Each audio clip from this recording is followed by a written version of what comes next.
জেনা করার পর কিভাবে আল্লাহর কাছে মাপ চাইলে আল্লাহ মাফ করে দিবেন, দয়া করে উত্তরটা দিন। জন্ম ও মৃত্যু দিবস উপলক্ষে রোজা পালন করা যাবে কিনা, কেবল চিন্তা ভুল হলে নামাজ শুদ্ধ হবে কিনা, অন্ধকার স্থানে সালাত আদায় করা যাবে কিনা, পেশাব করার পর শুধু পানি দিয়ে পরিষ্কার করলেই হবে নাকি টিস্যু পেপারও ব্যবহার করতে হবে, সহবাস করার পর নাপাক অবস্থায় খাবার খাওয়া যাবে কিনা, নামাজের সময় কি পায়ের পাতা ঢাকতে হবে, পায়ের পাতা কি সতর অংশ, আমি নামাজ পড়ার সময় হিজাব দিয়ে কপাল ঢেকে নামাজ পড়ি, এতে সিজদার কোনো সমস্যা হবে কি না, আয়নার সামনে দাঁড়িয়ে নামাজ পড়লে নামাজ হবে কিনা, সপ্তাহের কোন দিন হাত পায়ের নখ কাটতে হবে, রাতের বেলা নখ কাটা যাবে কিনা।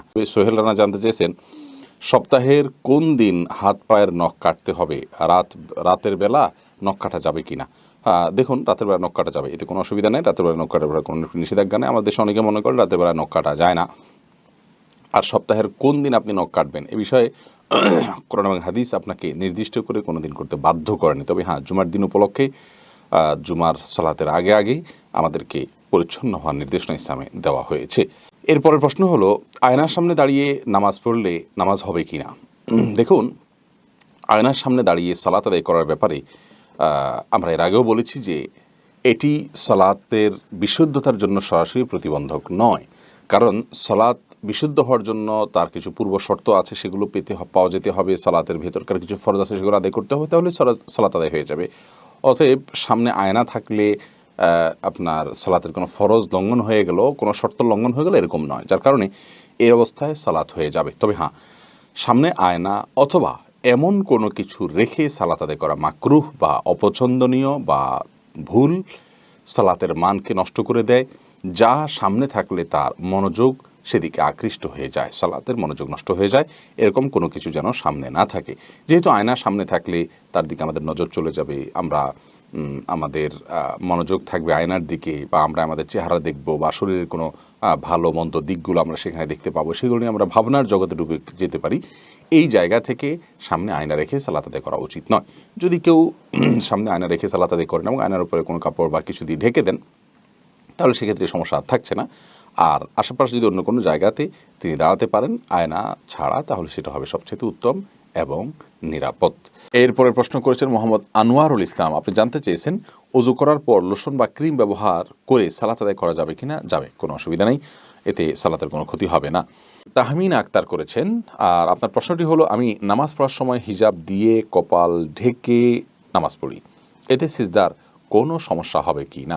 বোন তাহমিনা, আপনি নামাজ পড়ার সময় যে হিজাব দিয়ে ঢেকে সালাত আদায় করেন, সেক্ষেত্রে সালাতের কোনো অসুবিধা হবে না। কপালের উপর যদি পাতলা কাপড় পরে এবং সেজদা যদি সেটা আমাদের কপালের উপরে পড়ে, কপাল এবং ফ্লোরের মাঝামাঝি থাকে, তাহলে কোনো অসুবিধা হবে না ইনশাআল্লাহ। মোটা কোনো কাপড় দিয়ে আলাদা কোনো আবরণ তো আর হচ্ছে না। সাধারণ আমরা যে পোশাক পরে থাকি সেরকম কোনো কাপড়, বরং আপনার পর্দার খাতিরে আপনাকে তো কাপড় টেনে দিতেই হবে, অতএব কাপড়ের উপরে কপাল থাকাটাই বরং স্বাভাবিক। ইসরাত জাহান মুনমুন এআইডি থেকে আপনি জানতে চেয়েছেন নামাজের সময় কি পায়ের পাতা ঢাকতে হবে, পায়ের পাতা কি সতর অংশ। বন ইসরাত, এটা নিয়ে একাধিক মত রয়েছে, দুটি মত রয়েছে। অনেক ইমামগণ বলেছেন পায়ের পাতা অর্থাৎ পায়ের উপরের ভাগ এটা ঢাকতে হবে, নিচের ভাগ ঢাকতে হবে এমনটি কেউ বলেনি। উপরের ভাগ ঢাকতে হবে অর্থাৎ কাপড়টা এত লম্বা হবে যেন উপরের ভাগ দেখা না যায়। আর অনেকে বলেছেন যে এটা ঢাকতে হবে না, বরং গোড়ালি পর্যন্ত ঢাকলেই চলবে, পাতা খোলা রাখলেও চলবে। তো দুটি মত রয়েছে এবং দুই মতেরই সপক্ষে দলিল এবং যুক্তি রয়েছে। তবে পাতা ঢাকার জন্য কসরত করতে গিয়ে অনেকে মোজা পরেন, এই মোজা পরার জন্য কোনো নির্দেশ কোরআন হাদিসে দেওয়া হয়নি বা বাধ্য আমাদেরকে করা হয়নি। নিরাপদ হলো আমাদের পাতা ঢেকে যায় এরকম বড় কাপড়, শাড়ি হোক যাই হোক, সেটাকে আমরা এমনভাবে পরবো যে পাতার উপরে অংশ অন্তত ঢেকে যায়, সেটা হলো সবচেয়ে নিরাপদ এবং উত্তম। এরপরে সোনি আক্তার জানতে চান সহবাস করার পর নাপাক অবস্থায় খাবার খাওয়া যাবে কিনা। জি, সহবাস করার পর বা আপনার গোসল ফরজ হওয়ার পর যে কোনো কিছু আমরা করতে পারি, নির্দিষ্ট নিষিদ্ধ বিষয়গুলো ছাড়া, নামাজ পড়া ছাড়া, তওয়াফ করা ছাড়া, কোরআন ধরা এবং কোরআন তেলাওয়াত করা, এই কাজগুলো করা ছাড়া যেই কোনো কাজ আপনি করতে পারবেন। তবে সুন্নাহ হলো যে এমত অবস্থায় আপনি গোসলের আগে, সহবাস করার পর বা গোসল ফরজ হয়ে গেলে ওযু করে তারপর আপনি এবার খাবার খান বা ঘুমান বা অন্য কোনো কাজ করেন, সেটি উত্তম এবং সুন্নাহ। রাসূল আকরাম সাল্লাল্লাহু আলাইহি ওয়াসাল্লাম এমনটি করতেন। আনোয়ার হোসেন জানতে চেয়েছেন সিজদা দেওয়ার সময় জমিন থেকে পা উঠে গেলে কোনো সমস্যা হবে কিনা। সামনে উঠে গেলে অসুবিধা নেই, কিন্তু সারাক্ষণ যদি উঠে থাকে গোটা সিজদা একবার যদি পা জমিনে টাচ না করে, তাহলে সিজদা হবে না, কারণ 7 অঙ্গের উপরে সিজদার জন্য নবী সাল্লাল্লাহু আলাইহি ওয়াসাল্লাম নির্দেশ করা হয়েছে। তিনি বলেছেন উমিরতু আন আসজুদা আলা সাবআতি আযুমিন, তোমাদের থেকে এই 2 পা আছে, অতএব 2 পা মাটিতে লাগতে হবে, একবার না লাগলে সিজদা হবে না। এরপরে মোহাম্মদ আমির জানতে চেয়েছেন মৃত বাবার জন্য সন্তানরা কোরআন পড়লে কি সওয়াব পৌঁছাবে, এটা নিয়ে মত পার্থক্য আছে যে কোরআন তেলাওয়াতের সওয়াব মৃত ব্যক্তির জন্য পৌঁছানো যায় কিনা। তবে আপনি যদি তেলাওয়াত করে আপনার বাবা বা মায়ের উদ্দেশ্যে সেটাকে আল্লাহ রাব্বুল কাছে নিবেদন করেন যে আল্লাহ তার সওয়াব আমি তাদেরকে দিতে চাই, আপনি করতে পারেন। এই মতটি আমার কাছে দলিলের দিক থেকে শক্তিশালী মনে হয়। মশিউর রহমান জানতে চেয়েছেন, পেশাব করার পর শুধু পানি দিয়ে পরিষ্কার করলেই হবে নাকি টিস্যু পেপারও ব্যবহার করতে হবে? দুইটাই করা সুন্নাহ, হাদিস দ্বারায় দুটি করার প্রমাণ আছে। কেউ যদি শুধু পানি দিয়ে করেন তাতেও যথেষ্ট হয়ে যাবে।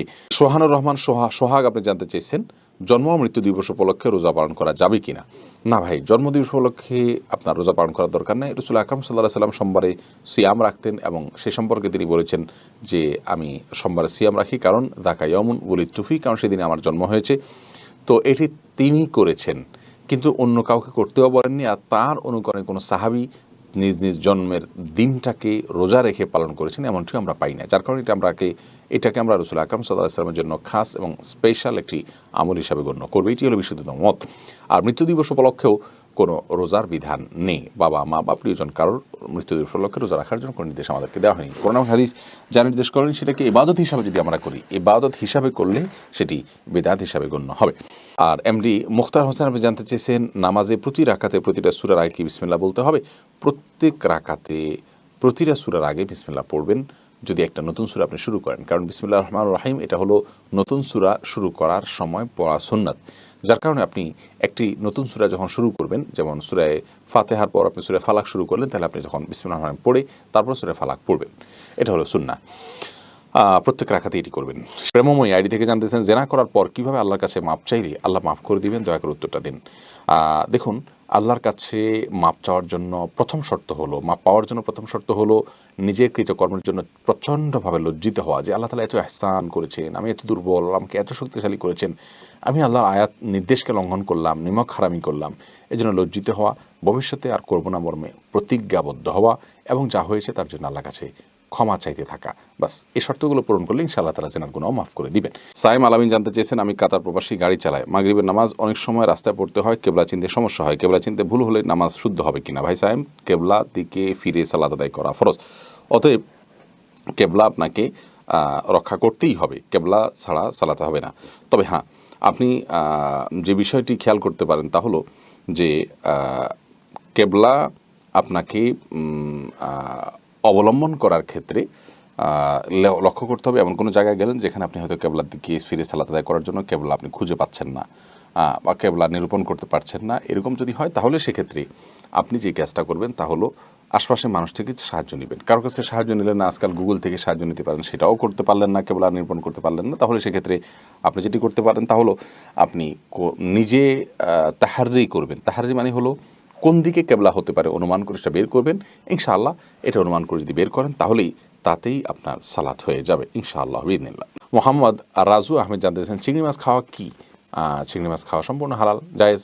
একসময় কোনো আলেমরা মাকরু বলতেন, কিন্তু এখন এ বিষয়ে আর তেমন কোনো দ্বিমত কেউই পোষণ করেন না। সবাই বিষয়টি ব্যাপারে একমত যে এটি খাওয়া জায়েজ। মোহাম্মদ